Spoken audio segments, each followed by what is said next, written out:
Bonjour tout le monde, j'espère que vous allez tous très bien. Aujourd'hui on se retrouve pour une nouvelle vidéo, donc je vous fais un tutoriel sur BitMEX pour vous montrer comment mettre en place des ordres conditionnels sur cette plateforme. Donc j'avais déjà fait une vidéo sur ma chaîne sur les ordres conditionnels, donc c'était sur Bybit, où je vous expliquais justement à quoi servent les ordres conditionnels et comment les mettre en place sur la plateforme Bybit. Donc sur Bybit c'était extrêmement simple, vous aviez un onglet voilà ordre conditionnel.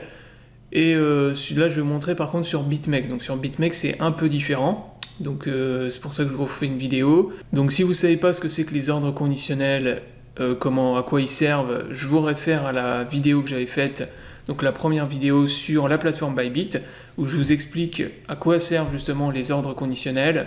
Et ils sont vraiment très très utiles en trading, surtout en scalping. Donc je vous mets le lien de la vidéo dans la description de cette vidéo. Je vous mets également mon lien d'affiliation BitMEX pour ceux qui ne sont pas encore enregistrés sur la plateforme. Et donc là je vous montre maintenant comment mettre en place vos ordres conditionnels.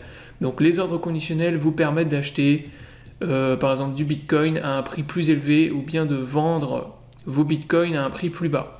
C'est-à-dire que là par exemple sur la plateforme BitMEX, donc tout à gauche, ça c'est pareil, si vous ne savez pas comment la plateforme BitMEX fonctionne, vous retrouvez tous les tutoriels sur ma chaîne YouTube, donc je vous invite à aller les consulter. Donc là vous avez le panel tout à gauche qui vous permet de placer vos ordres. Donc là vous avez les ordres limites. Donc si vous voulez placer un ordre limite, par exemple de long à un prix plus élevé, par exemple si vous souhaitez long une cassure de résistance, vous ne pouvez pas le faire avec limite et market, donc sur BitMEX.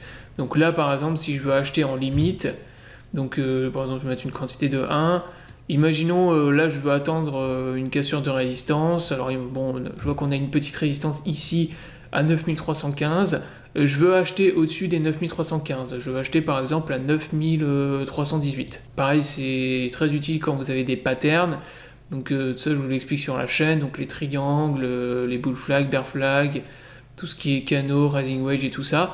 Donc attendre voilà, une cassure de résistance pour long. Donc là, si vous, en limite, par exemple, vous mettez 9000, vous voulez acheter à 9318, bah lui, BitMEX, en fait, ce qu'il va faire, c'est qu'il va vous long au prix du marché. Donc là, moi, je clique sur Buy Long, et là, vous voyez, il me l'a market long, donc il me l'a acheté directement au prix du marché, puisque, en fait, BitMEX, lui, il comprend pas, en fait, quand vous les achetez, quand vous placez un ordre en limite, BitMEX, si vous mettez une valeur au-dessus, vous mettez un achat à une valeur plus importante que le prix actuel du marché, lui il va pas comprendre parce qu'il va se dire que, en fait, il va se dire que vous êtes trompé et que vous vouliez pas acheter plus haut mais plus bas. Enfin, en tout cas au prix actuel. Donc pour lui en fait ça va pas fonctionner. Donc il va vous market long et il va pas faire au final ce que vous vouliez, c'est-à-dire placer un ordre au-dessus à 9318. Donc pour ça, vous allez devoir utiliser une autre fonction dans le panel BitMEX. Vous allez aller dans l'onglet Stop Limit. Donc c'est ici que vous allez pouvoir placer vos ordres conditionnels. Donc là, avant, je vais close l'ordre que j'ai lancé, donc Market Close Position. Donc là, cette fois-ci, je vais bien mettre en place un ordre d'achat à 9318 $. Donc pour ça, comme je vous le disais, vous allez dans Stop Limit. Vous rentrez donc le Stop Price 9318. Le limit price, vous mettez comme d'habitude une valeur légèrement au-dessus. On va mettre par exemple 9330. Donc il faut que la valeur limite soit supérieure à la valeur de stop. Donc ça c'est en fait le stop, c'est ce qui va envoyer l'ordre dans l'order book. Et le limit price, c'est la valeur limite à laquelle vous allez acheter si vous ne pouvez pas l'acheter à ce prix-là. Donc vous devez toujours rentrer une valeur supérieure, et inversement, si vous voulez short, vous devez toujours mettre une valeur légèrement inférieure.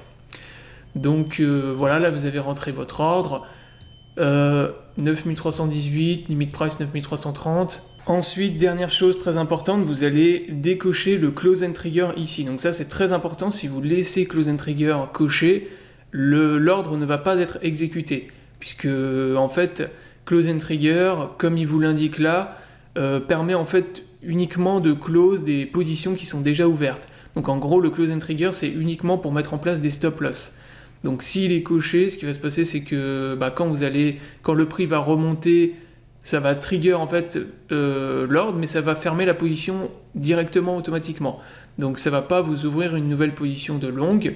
Donc vous devez décocher le close and trigger et ensuite vous pouvez lancer votre ordre. Donc là, buy stop. Donc là, vous voyez qu'il m'a mis mon ordre ici d'achat à 9318. Donc il m'a pas fait comme tout à l'heure avec le limite, il m'a market long. Donc là, vous avez bien votre ordre qui est ici. Si vous voulez mettre un ordre de short, c'est exactement la même chose. Donc là, imaginons par exemple, je veux short le Bitcoin, mais uniquement s'il repasse sous les 9284.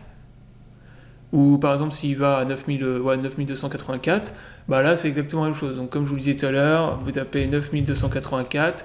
Ici, vous mettez une valeur légèrement inférieure. Donc on va mettre par exemple 9270.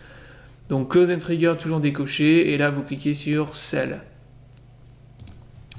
Et donc là vous avez votre ordre de vente ici.